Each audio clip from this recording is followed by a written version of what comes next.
오늘 예배에 관한 8번째 하나님의 말씀입니다. 앞으로 몇 번 더 할 것 같으세요? 그래서 오늘이 딱 절반이에요. 그래서 다윗의 장막, 찬미의 제사입니다. 저지난주 설교가 다윗의 예배라는 제목으로 다윗이 어떻게 예배드렸는지, 어떻게 예배드렸어요? 즐겁게 예배드렸습니다. 바로 사무엘하 6장 말씀 통하여 즐겁게 예배드렸어요. 힘을 다해 예배드렸습니다. 덩실덩실 춤을 추면서요, 온힘 다해서요, 하나님 앞에서 예배드렸습니다. 하나님 앞에서 찬양을 드렸어요. 그의 아내 미갈이 얘기하죠. 어떻게 사람들 앞에서, 참 신하들의 계집종들 앞에서 그렇게 참 하체를 드러내며 살갗을 드러내며 왕이 최신머리 없이 그렇게 하나님을 예배할 수 있냐고, 그렇게 참 비꼬며 업신여겼을 때 다윗의 답변이 뭔가요? 나는 하나님 앞에서 한 것이라고. 내가 사람들 앞에서 그렇게 멸칠당한다 할지라도 나는 하나님 앞에서 한 것이고 계속 하나님 앞에 예배를 드릴 것이라고 그렇게 답변한 것이 저지난주 설교 말씀이었습니다. 그렇게 해서 하나님의 언약궤를 메고 이제 다윗성에 들어왔습니다. 그렇게 되어 주보의 설교가 한번 같이 봐주세요. 모세 시대에 지어진 성막 그 위로 진행된 시대와 솔로몬 때에 지어진 성전 시대입니다. 성막은 텐트예요. 성전 건물입니다. 그 시대 사이에 잠깐 새로운 예배 시대가 열려요. 그것에 대해서 성경 구절들을 시대적으로 쭉 이렇게 적어놨는데요, 간단하게 설명 좀 드린다면 출애굽기 40장이 출애굽기 마지막 장입니다. 그때 모세 시대에 성막이 왕성이 되어서 세워지는 텐트, 성막이 세워지는 바로 그때입니다. 한번 우리 준비된 우리 성막 그림을 한번 보시도록 하겠습니다. 한번 보여주실까요? 바로 모세 시대에 세워졌던 성막입니다. 성막이죠. 그래서 이것이 동편이에요. 이것이 입구입니다. 입구에 들어가면 여기에 번제단이 있습니다. 번제단 잘 안 보이시죠? 일부 예배 때 거보다 흐린 것 같은데요? 아닌가요? 똑같은 건가요? 조명은 좀 이렇게 불을 좀 낮춰주실까요? 예, 됐네요. 보이시죠? 동편이에요. 그래서 들어가면 맨 앞에 이것이 무엇일까요? 번제단이에요. 번제단. 그래서 긴 설명 드리지 않겠습니다. 그래서 물두멍이 있고요, 물그릇이 있고, 들어가면은 바로 성소가 있습니다. 정육각형이에요. 10규빗씩. 그리고 요 안에도 동일한 정육각형입니다. 성소고 지성소입니다. The most holy place입니다. 지성소에는 하나가 있는데 증거궤, 증거궤를 다른 말로 뭐라고 할까요? 언약궤 혹은 법궤, 그냥 하나님의 궤라고 그렇게 하죠. 모세 시대에 하나님께서 이스라엘 백성들 출애굽하게 하시고 시내산에서 만들게 하신 이 시대가 언제까지 계속되나요? 광야 40년 동안 이 모세 성막 시대, 여기서 하나님을 예배하는 시대입니다. 그리고 여호수아의 인도로 가나안 땅 정복 시대예요. 그리고 뒤에 이제는 사사시대 말기에 제사장이 누구였나요? 엘리 제사장입니다. 엘리 제사장의 두 아들, 아주 못된 두 아들이 있었는데요, 홈니와 비나스입니다. 그때에 여기 성경 장절은 있고요, 사무엘상 4장 1절부터 보면 블레셋과의 이 그림은 계속 제가 끄라고 하실 때까지 계속 놔두시고요, 블레셋과의 전쟁이 있었습니다. 세가 분리했어요. 이스라엘 군대에서 요청을 했습니다. 바로 하나님의 언약궤를, 증거궤를 메고 전쟁터로 나와달라고요. 그래서 참 홈리와 비나스가 제사장이죠. 이 언약궤를 메고 블레셋과 싸우는 전쟁터로 메어 나가게 됩니다. 근데 전쟁의 결과는 어떻게 됐나요? 참혹하게 패배하게 됩니다. 그리고 수많은 이스라엘 군사들이 죽임을 당했을 뿐만 아니라 하나님의 언약궤를 블레셋에 빼앗기게 됩니다. 그 역사를 아마 성경을 아시는 분들은 아실 줄 알아요. 하나님께서는 어떻게 하셨나요? 블레셋을 심한 재앙으로 치셨습니다. 그래서 블레셋의 7성들이 견디다 못해요. 덕종이 나게 하시고 하나님께서 엄하게 치셔서 결국은 하나님의 언약궤를 이스라엘 백성이 돌려보내게 되죠. 거기서 나오는 게 바로 벳세메스를 향하는 두 암석이 여기서 나오는 겁니다. 그래서 이 하나님의 언약궤를, 이 증거궤를 돌려받았을 때 누구의 집에요?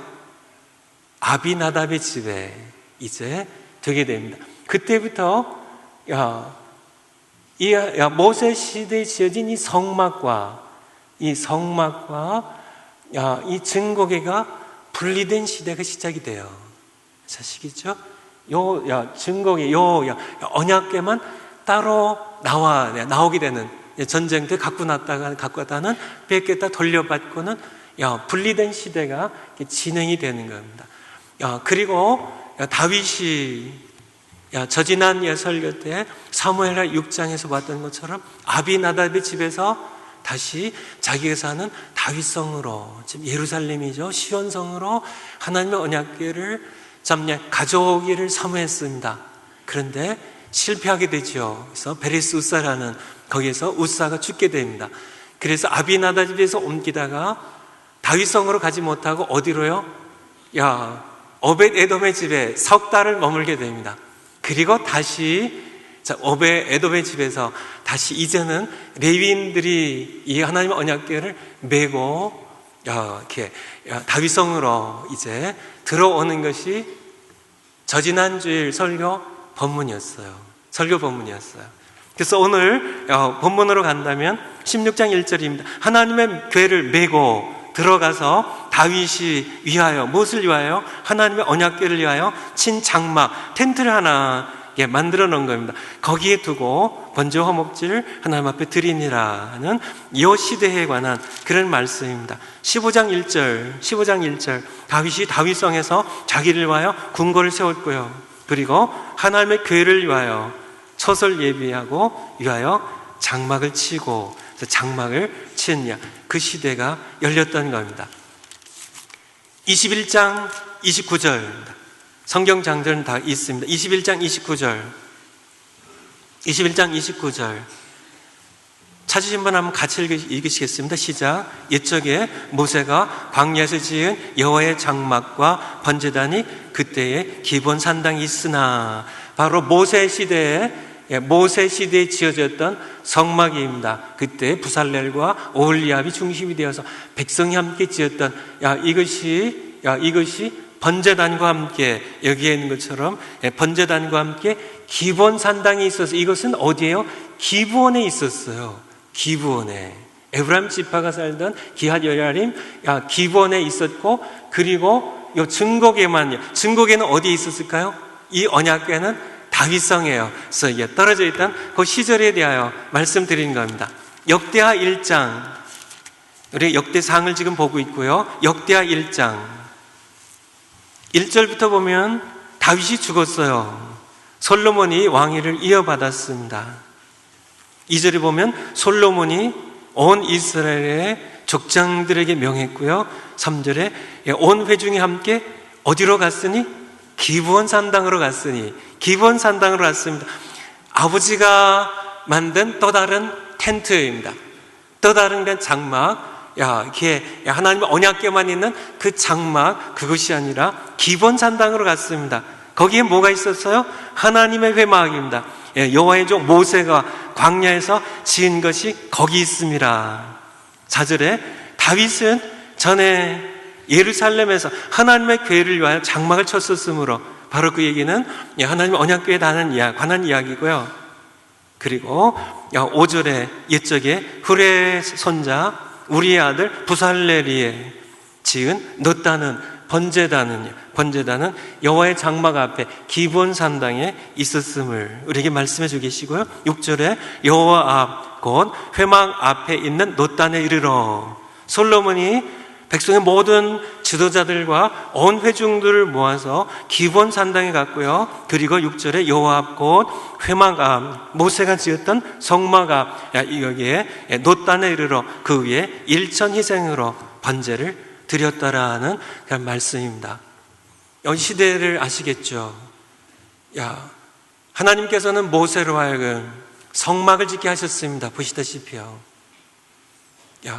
성막에 들어가면 바로 번제단이 있어요. 그래서 그때까지의 모든 예배, 제사의 중심은 번제단 중심의 예배입니다. 번제단 중심의 예배예요. 백성들은 지성소에 들어갈 수 없었어요. 번제단 예배입니다. 그것이 사사한 시대까지 계속되는 그런 것을 볼 수 있는데 전쟁의 결과로 언약궤를 빼앗기게 됩니다. 그리고 언약궤가 돌아왔을 때 바로 성막이 있는 기브온으로 번제단은 기브온으로 보내지 않고 아비나답의 집에서 보관하게 섬기게 되었고요. 그리고 다윗성으로 오게 되는 그 시대에 대해서 우리가 함께 지금까지 보았던 겁니다. 두 번째, 우리 주보의 설교약 두 번째 보세요. 오히려 하나님께서는 다윗의 장막을 그리워하셨어요. 다시 복구하기를 원하셨습니다.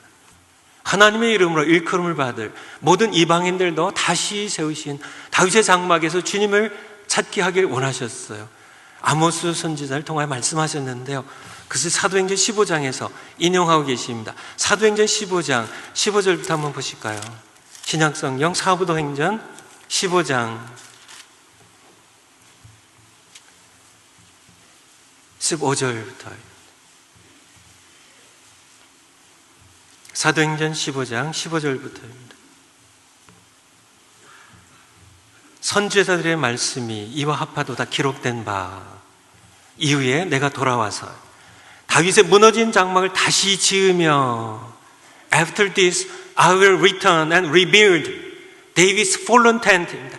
데이빗이 지었던 지금은 무너진 그 텐트를 내가 다시 짓겠다고요. 그 퇴락한 것들을 내가 다시 일으키리니 17절에 있는 그 남은 사람들과 유대인의 렘넌트들 남은 그런 사람들 믿음을 지킨 사람들과 내 이름으로 일컬음을 받는 모든 이방인들로 하나님의 이름으로 일컬음을 받을 모든 이방인들로 주를 찾게 하려 함이라. 다윗의 무너진 장막을 다시 일으키시는 그러한 이유가 무엇이냐면요, 하나님의 이름으로 일컬음을 받을 모든 이방인들도 남은 자들 유대인들과 함께 하나님을 찾고 하나님 예배할 수 있도록 하기 위하여 하나님께서는 다윗의 장막을 다시 세우기를 원하셨습니다. 그렇다면 다윗의 장막은 어떤 다른 점이 있을까요? 모세가 지은 성막도 하나님께서 보여주시고 짓게 하신 겁니다. 솔로몬으로 짓게 허락하신 솔로몬 성전 하나님께서 허락하신 거예요.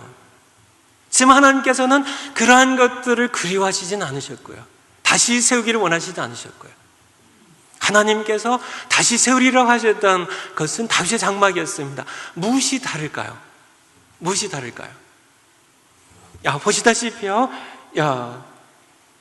하나님의 언약궤만 따로 다윗의 장막에 있었습니다.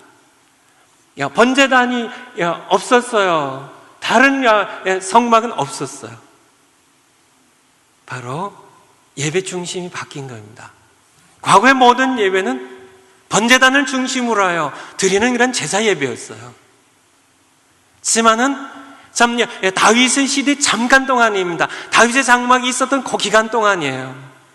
왜냐하면 솔로몬 시대에 이르러서는 다시 기브온 산당으로 백성들과 지도자를 이끌고 가서 제사 예배로 회귀하거든요. 번제단 예배로 회귀하거든요. 그리고 이제 그 역대하 5장에 가보면 성전을 짓죠.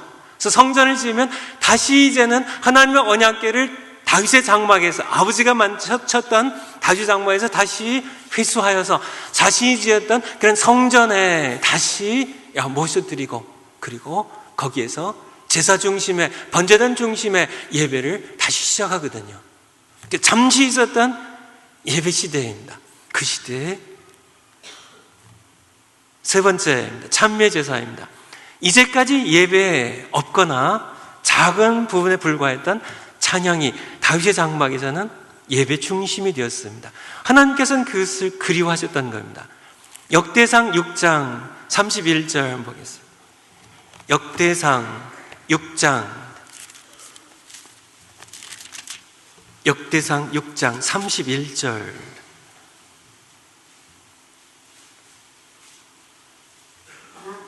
역대상 6장 31절입니다. 언약궤가 평안한 것을 얻은 후에, 바로 다윗이 친 장막에 들어온 후에 다윗이 아래에 무리를 세워 여호와의 집에서 찬송하는 일을 맡김에 솔로몬이 예루살렘에서 여호와의 성전, 이제 건물로 지은 성전을 세울 때까지입니다. 이제 시대가 다시 회귀해요. 성전을 짓게 되면 다시 언약궤가 번제단이 있는 그런 성전으로 다시 들어가게 됩니다. 그때까지, 그 이전까지는 저희가 회막 앞에서 찬송한 일을 행하되 그 반열대로 직물 행하였더라. 직물 행하는 자와 그 아들들이 이러하니 그 자손 중에 해마는 찬송하는 자, 저는 요엘의 아들이요 해서 계속 찬송을 맡은 사람들의 명단들이 쭉 나오게 되죠. 찬송하는 사람들 세우고 찬송 예배 중심이 된 그런 예배 시대를 바로 다윗의 장막을 만들면서 시작이 되게 됩니다. 그렇다면 찬양이란 무엇인가? 찬양이란 무엇인가? 오늘 설교 본문에 1절부터 6절까지인데 16장 7절부터 36절까지 보면 찬양이란, 거기에서 제가 뽑은 것입니다. 홀로 창조되신 하나님은 창조자이십니다. 26절에 만방의 모든 신은 헛것이요 세상에 많은 신들이 있지만은 여호와께서 홀로 창조자이십니다. 그분이 하늘을 지으셨어요. 그분이 땅을 지으셨습니다. 그분이 통치자세요. 31절에 하늘은 기뻐하고 땅은 즐거워하며 열방 중에서 이르기를 여호와께서 통치하신다 할지로다. 그분은 통치자이십니다. 33절에 그리할 때 산림의 나무들이 하나님의 피조물들이죠. 여호와 앞에서 즐거이 노래하리니 주께서 땅을 심판하러 오실 것이미로다. 그는 장차 심판하러 오실 분입니다. 35절에 너희는 이르기를 우리의 구원의 하나님이 우리를 구원하여, 그분은 우리의 구원자세요. 인류의 역사는 하나님의 창조로 시작이 되어서 인류의 타락과 하나님의 구속과 심판으로 진행되는 역사입니다. 그 모든 일들을, 창조와 구속과 심판을 하나님 홀로 하세요. 그분 홀로 만왕의 왕이시고 통치자이십니다. 그분의 그분 되심을, 그분의 창조자 되심을 선포하고 함께 기뻐하는 것이 찬양입니다. 제가 한번 읽어볼게요. 찬양이란 홀로 한 분이신 창조자, 구속자, 통치자, 심판자이신 하나님께 그의 하나님 되심과 그로의 홀로 하나님 되심과 그의 행하신 모든 위대한 일들을 바라보며 온 마음과 온 마음으로, 온 몸으로 경외하고 감탄하고 감격하고 기뻐하며 그분의 영광을 선포하고 감사와 사랑을 드리는 것입니다. 계속된 그런 말씀들, 8절에 너희는 여호와께 감사하며 그 이름을 불러하려며 그 행사를, 그분이 하신 모든 위대한 일들을 만민 중에 알게 할지어다. 23절에 온 땅이여 여호와께 노래하며 그 구원을, 그분이 행하신 구원을 날마다 선포할지어다. 그 영광을 열방 중에, 그 귀한 행적을 만민 중에 선포할지어다. 여호와는 광대하시니 극진히 찬양할 것이요 모든 신보다 경외할 것은 경외함으로요. 이것이 하나님 앞에, 우리가 하나님 앞에 하나님의 하나님 되심을 보며, 하나님의 광대하심을 보며, 하나님의 창조자 되심을 보며, 하나님의 구속을 바라보며, 하나님의 위대하심을, 하나님의 우리를 향한 그분의 위대한 통치를 우리는 함께 기뻐하며 감격하며 감탄하며 그분을 향하여 영광을 선포하고 감사와 사랑을 드리는 것이 바로 찬양입니다. 288명을 24조로 나누어 항상 쉬지 않고 찬송케 하였습니다. 그래서 백성들은 항상 다윗의 장막에서 울려나오는 찬송 소리를 들을 수 있었어요. 백성들도 함께 늘 함께 불렀겠죠. 찬송 소리에 맞춰서 늘 참 나팔소를 온 악기를 동원하여 그렇게 찬양을 드렸습니다. 바로 하나님께서 그리워했던 다윗의 장막입니다. 모세 성막에서 번제단에서 참 하나님께 제사를 드리는 건 하나님께 싫어하시는 건 아니에요. 그것도 소중한 예배죠. 솔로몬의 성전에서 하나님께 예배 드린 것도 하나님 기뻐하셨겠죠.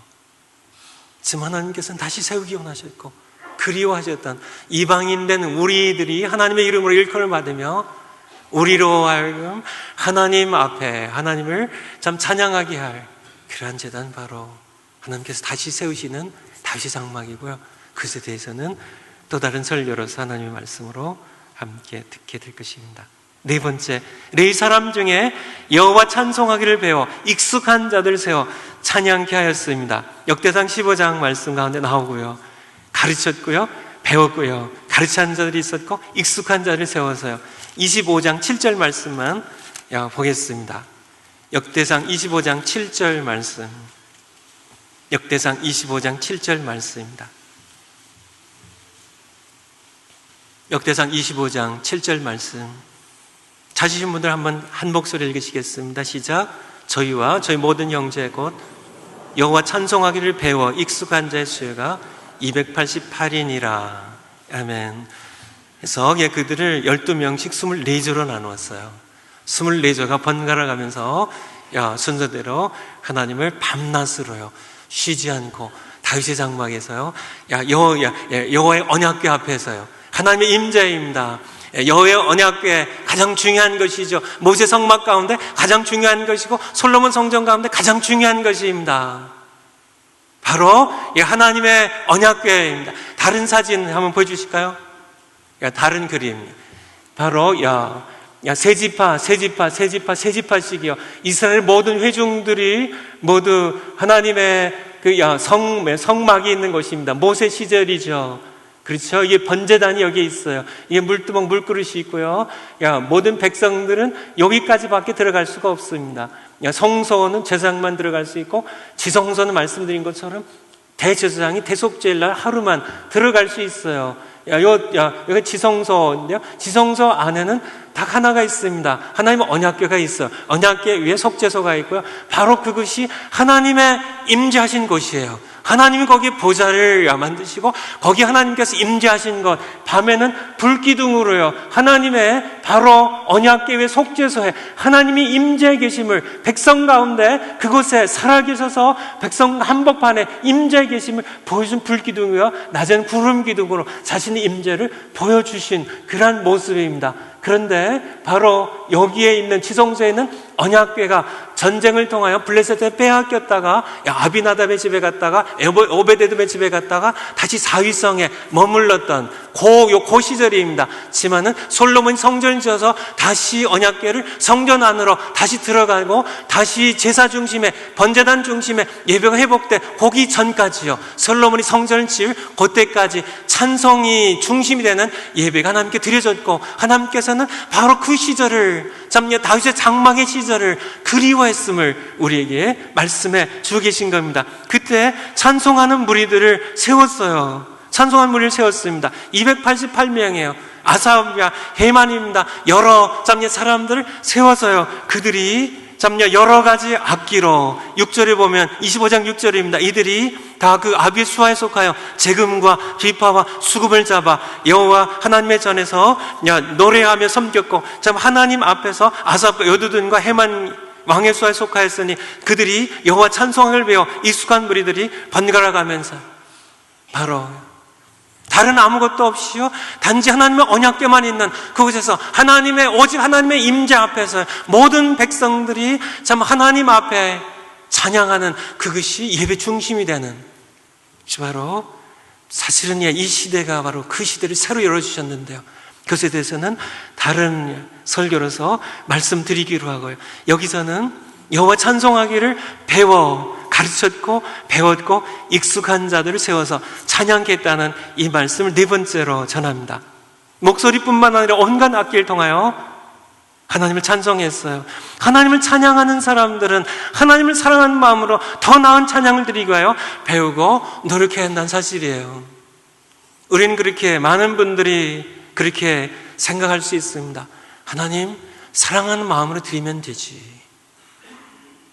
음악적인 그러한 그러한 것들 꼭 악기들이 동원이 돼야 되고 음악적으로 그렇게 꼭 해야만 하는가, 그런 생각할 수 있는데요. 그런데 성경에 보니까요, 하나님께서 그리워하셨던 다윗 시대에 하나님을 예배하는 모습을 보니까 그들은 배웠습니다. 여호와 찬송하는 것이 아주 익숙했어요. 훈련된 사람들이었습니다. 그들은 배웠어요. 그래서 대하 우리에게 말씀해 주고 계십니다. 우리가 생각할 때 하나님 사랑하면 되지, 맞습니다. 그것이 본질이에요. 아무리 음악적으로 뛰어나도요, 음악적으로 전문적으로 아무리 뛰어나도, 악기가 아무리 뛰어나고 참 이 목청이 그러니까 음성이 음악적으로 아무리 뛰어나다 할지라도 하나님 사랑하는 마음이 없으면 그건 찬송이 아닙니다. 그것은 노래예요. 그냥 노래에 불과합니다. 마저 하나님 사랑하는 마음이 찬양의 본질이에요. 맞습니다. 지금 하나님을 사랑하는 사람들은 더 나은 찬양을 드리기 위해 노력한다는 사실을 우리는 간과해서는 안 돼요. 음식으로 예를 든다면요, 우리 자녀들에게, 엄마가 자녀를 사랑하죠. 그래서 자녀들에게 음식을 해줍니다. 그런데 자녀들에게 너무 맛없는 음식을 해줘요. 정크푸드를 줘요. 건강에도 좋지 않은 음식. 그러면서 자녀들에게 얘기합니다. 엄마가 너를 사랑하는 거 알지? 엄마가 널 사랑하니까 그것이 본질이야. 음식은 엄마 사랑하는 마음으로 주는 거니까 그냥 먹어. 그렇게 할 수 있느냐? 하지만 그렇지 않습니다. 음식을 맛있게 하는 사람들이 다 사랑하는 사람은 아닙니다.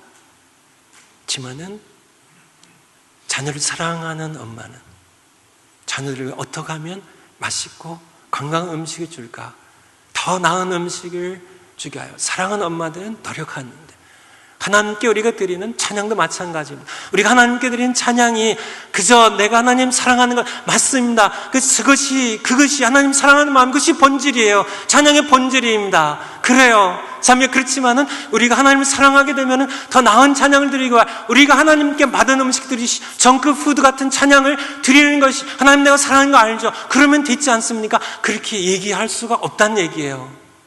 내가 그냥 별로 연습도 하지 않고 내가 배우지도 않고 내가 정말 더 나은 찬양 드릴 수 있는데도 불구하고 내가 그냥 하나님 사랑하는 마음만 있으면 됐지, 하나님 하면서 그냥 내가 별 연습 없이 내가 정말 내 힘과 정성을 다해서 좀 더 나은 찬양을 드리기 위하여 배우지 아니하고 그냥 드린다면 그것은 잘못된 생각입니다. 하나님을 사랑하는 것이 아니에요. 하나님을 사랑하는 그런 사람은 좀 더 나은 찬양을 드리기 위하여 배웁니다. 그 정도가, 그 수준이 우리가 하나님을 사랑하는 것을 말하는 것은 아니지만은 우리는 하나님께 더 나은 찬양을 드리기 위하여 노력해야 되고요. 모든 성도님들이 함께 참여할 수 있도록 우리는 성도님들을 가르칠 수 있는 그런 우리 모두가 되어야 된다는 그런 말씀입니다. 다섯 번째요, 예수 그리스도께서는 자신의 몸으로 피 흘려 단번에 영원한 속죄 제사를 드리셨습니다. 이젠 더 이상 죄를 위하여 제사를 드릴 필요가 없어졌어요. 히브리서 10장 말씀입니다. 히브리서 10장 말씀 10절부터 18절 말씀입니다. 히브리서 신약성경 363면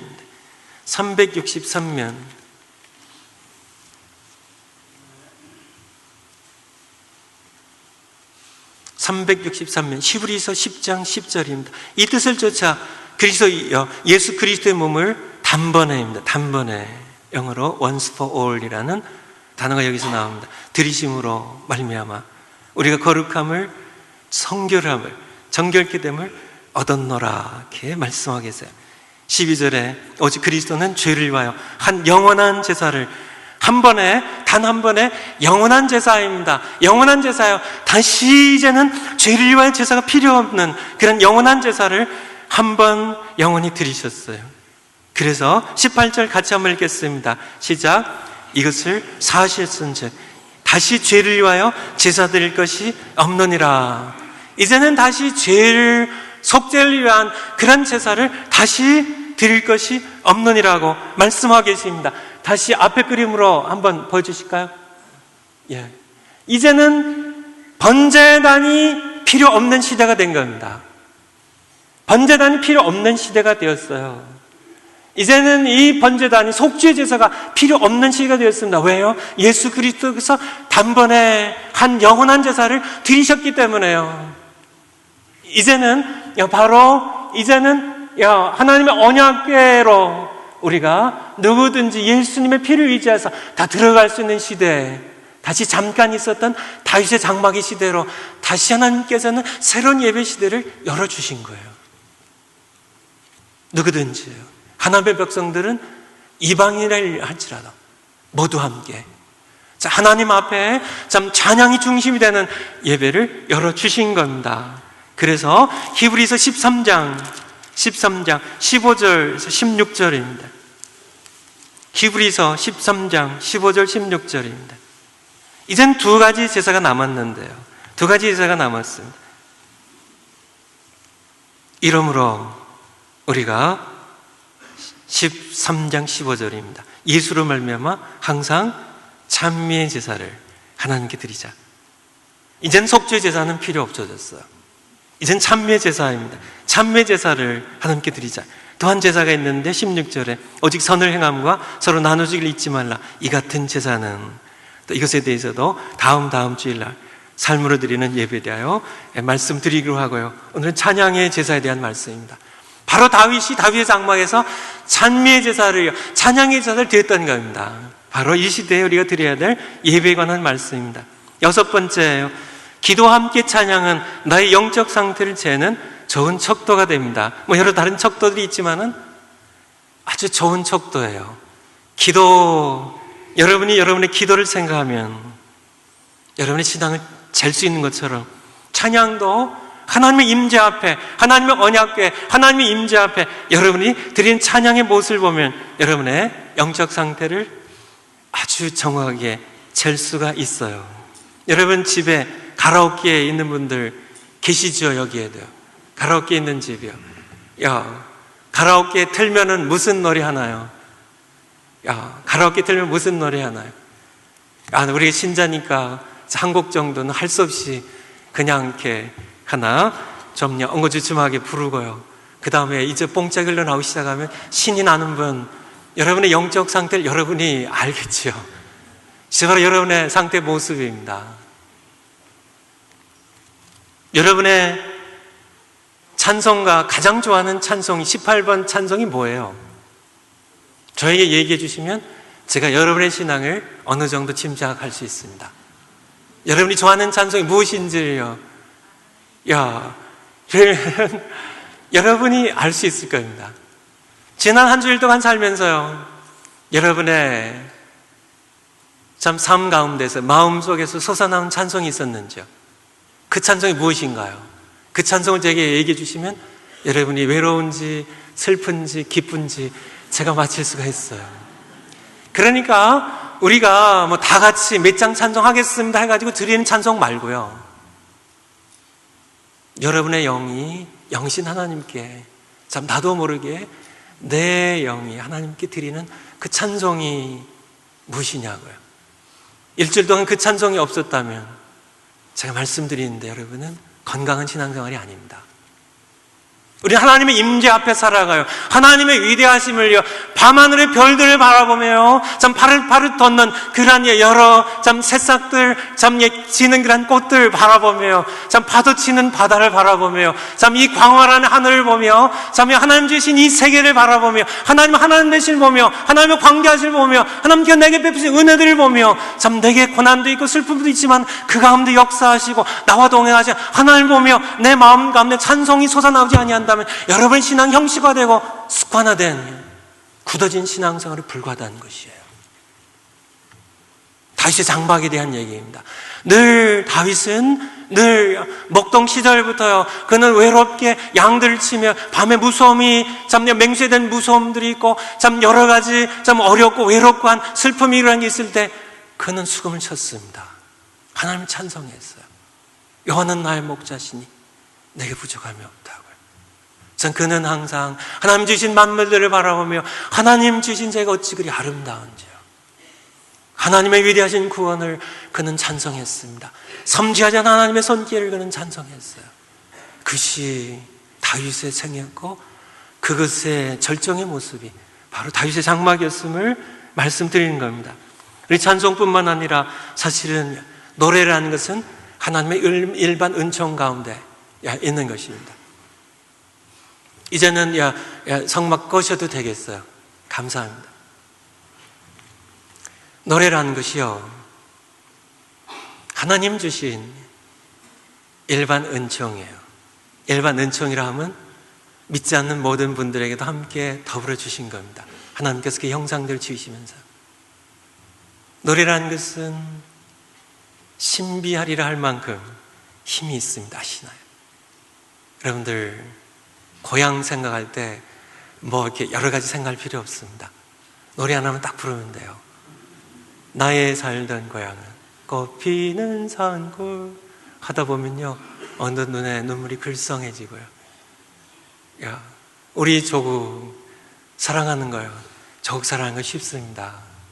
노래 한 곡만 하면 돼요. 우리의 소원은 통일, 꿈에도 소원은 통일.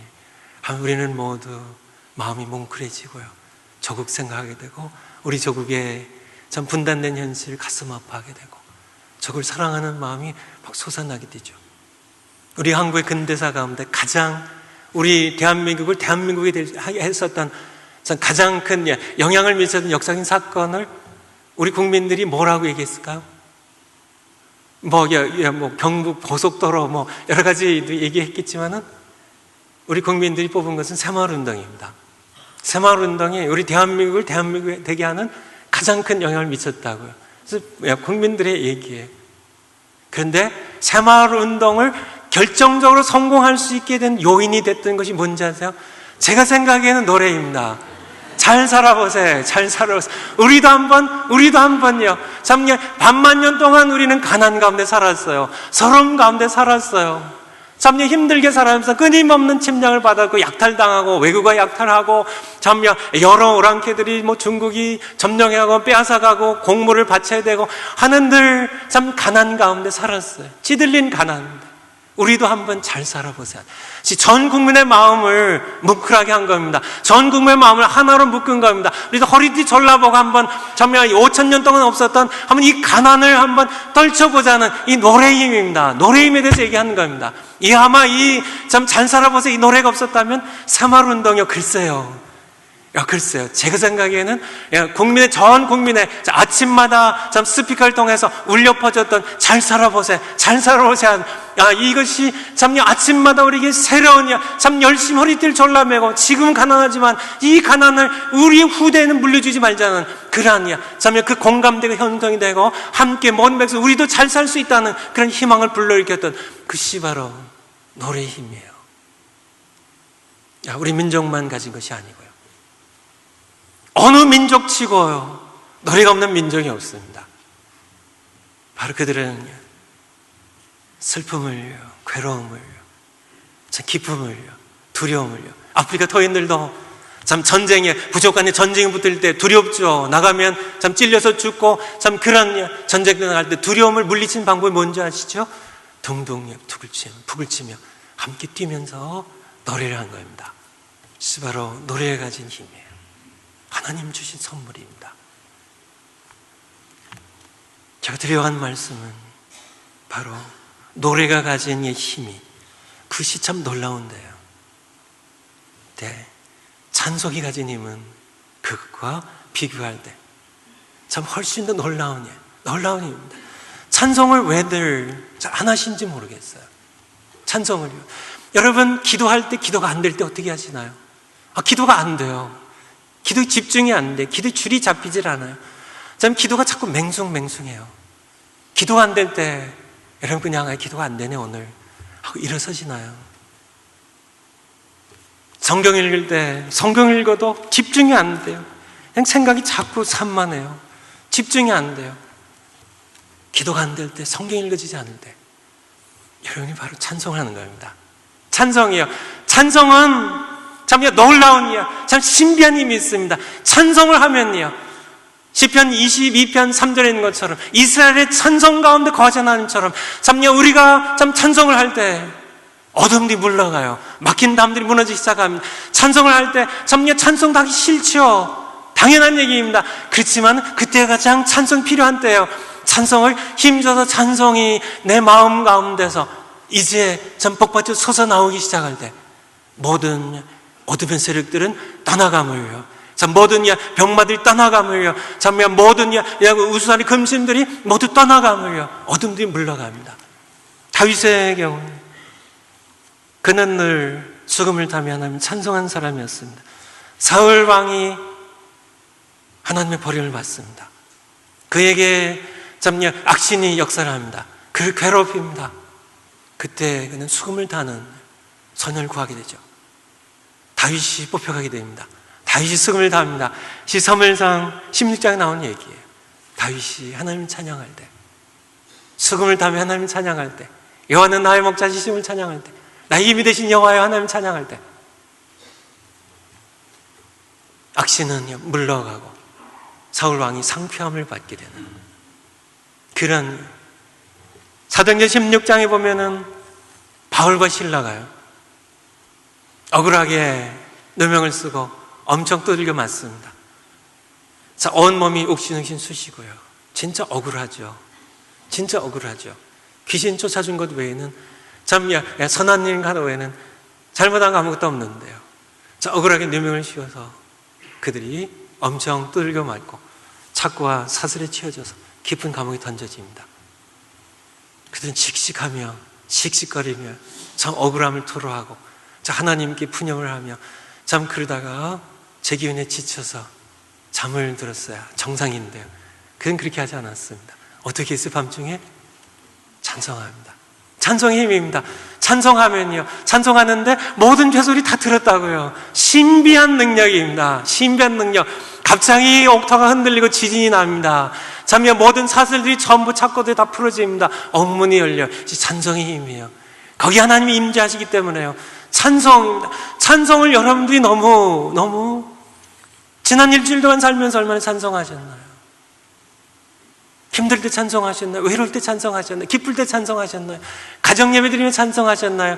여러분들이 여러분의 삶 가운데, 여러분이 마음 가운데서 하나님의 앞에, 하나님의 임재 앞에, 하나님의 언약궤 앞에, 하나님의 임재 앞에 여러분이 살아가면서 그분의 나와 함께 하심을, 그분 되심을, 그분의 영광을, 그분의 광대함을, 그분의 창조하신 태양을요, 그분이 주신 그런 햇볕과 그분이 주신 모든 것들을 여러분이 감사하며 하나님 행하신 모든 일들을 여러분이 찬송하며 송축하며 경외하며 떨림으로요 그분을 찬송하는 삶을 살지 않으신다면 오늘 와서 드리는 찬송은 사실 의미 없는 것입니다.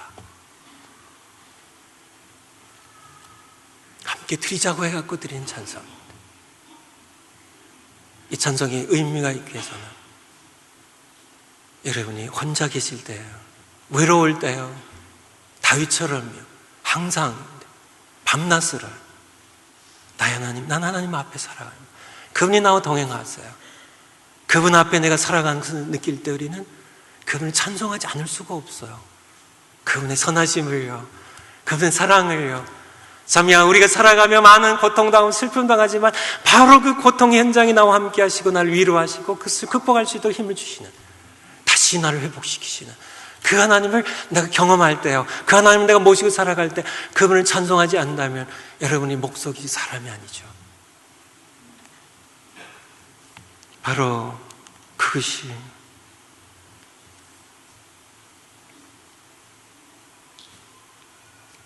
숙제 7번 24시간 하나님과 동행하며 항상 찬송 드리는 삶을 살기입니다. 매일 아침, 점심, 저녁 3번 이상 찬송 부르기. 사실 밤낮으로요. 저도 노력해요.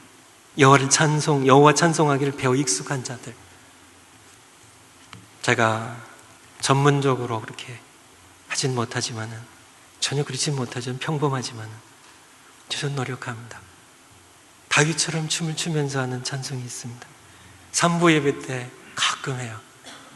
그래서 다윗처럼 춤을 추면서, 그래서 제가 뛰면서 찬송하니까 힘들더라고요. 3번 반복하니까 나중에는 못 뛰겠더라고요. 그래서 저는 뛰는 연습을 했어요. 그래서 지난번에 할 때는 넉넉하게 뛰어지더라고요. 그래서 저는 그냥 노력합니다. 제가 요즘 부르는 찬송, 약한 나로 강하게, 가난한 날 부하게, 눈먼 날 볼 수 있게 주님 내게 행하셨네. 호산나 호산나. 죽임 당하신 어린 양. 호산나 호산나. 예수 다시 사셨네. 찬송, 여러분 찬송할 때 우리 찬송, 과거에 저희 어머님도 그러셨고요. 과거에 힘드셨죠. 해방 후에, 해방 전도 그렇고, 연세 드신 우리 권사님들 힘드실 때 무슨 찬송 드렸어요? 제가 기억하기에는 455자입니다. 주 안에 있는 나에게 들쳐없고요. 그리고 논일하고 밭일하고 절구 찌면서요. 먹기 힘들게 이렇게 늘 애 키운다고 놀 수 있는 그런 여유 있는 그런 삶이 아니죠. 그렇게 하면서 그냥 힘든 일만 있나요? 여러 가지 근심 걱정들이 짓누를 때요. 참 힘들고 짓누를 때 그때 아이 엉덩이 툭툭 쳐가면서 주 안에 있는 나에게 찬송하면요, 어느새 주님 주시는 위로가요, 주님 주시는 소망이요, 내 주변을 가득히 감싸고요, 모든 어두운 근심들이 다 물러감을 느끼는 그런 찬송의 위력입니다. 그러면서 시름을 이겼고, 그러면서 우리를 키워주신 그 시대의 우리 어머님들을 기억합니다. 우리 가정들을 다윗의 장막이 되게 하세요. 하나님의 임재 앞에 모두 찬송 드리는 가정이 되게 하세요. 여러분의 삶이 다윗의 장막이 있는 삶이 되게 하세요. 여러분의 목장과 교회가 다윗의 장막이 되게 하세요. 이제 남아있는 예배는 찬양이 중심입니다. 찬양이 중심이에요. 찬양이 중심인 예배, 하나님께서 그 예배를 그리워하세요. 찬미의 제사가 드려지는요, 그러한 예배를 여러분들이 드리는 겁니다. 삶으로서 드리고요, 가정에서요, 가정 예배를 기쁘게 드리기 위하여 기도하고 생각하고 순종하기요, 찬송과 악기를 자녀들에게 악기도 가르치세요. 함께 하나님을 향하여 기쁘게 부르기입니다. 지금까지 이제 가정 예배를 드리시면서요, 한 달여 기간 동안 여러분들 힘드셨죠? 솔직하게 얘기해 보세요. 힘드셨죠? 힘든 분들이 아마 많을 겁니다. 기쁘게 드리는 가정보다 아마 힘든 가정이 더 많을 거예요. 그쵸? 가정 예배 드리자고 하면은 애들이 요리 빼고 저리 빼고요, 말을 듣지 않습니다. 볼이 이렇게 튕겨져 나와가지고 참 이렇게 화를 내면서 나오기도 하고요. 남편이 또 참 함부로 할 수도 없고요. 아내가 또 예배드리기 싫어할 수도 있어요. 그런 가운데도 예배 드리려고 애쓰신 여러분들 너무 수고하셨어요. 잘하셨습니다. 여러분 정 안 되면 혼자서라도 찬송하세요. 혼자 가정 예배 드리세요. 하나님께 눈물로 기도하세요. 다윗의 장막이 되게 해주세요. 우리 집이 그렇게 해요. 찬송하는 삶을 계속 사세요. 찬송하는 삶을요, 남편에게 화가 날 때도 찬송하시고요, 아이들에게 짜증날 때도 찬송하시고요, 주 안에 있는 나에게 나 같은 죄인 살리신 Amazing Grace, 예수 사랑하시는 거룩하신 말이세요. 참 이렇게 찬송하면 그것이 하나님께서 함께 하실 겁니다. 화낼 수 없을 거예요. 하나님께서 그것을 역사하실 거예요. 여러분의 삶이 하나님께서 함께 하시는 그런 에녹의 삶이 될 겁니다. 기도하시겠습니다.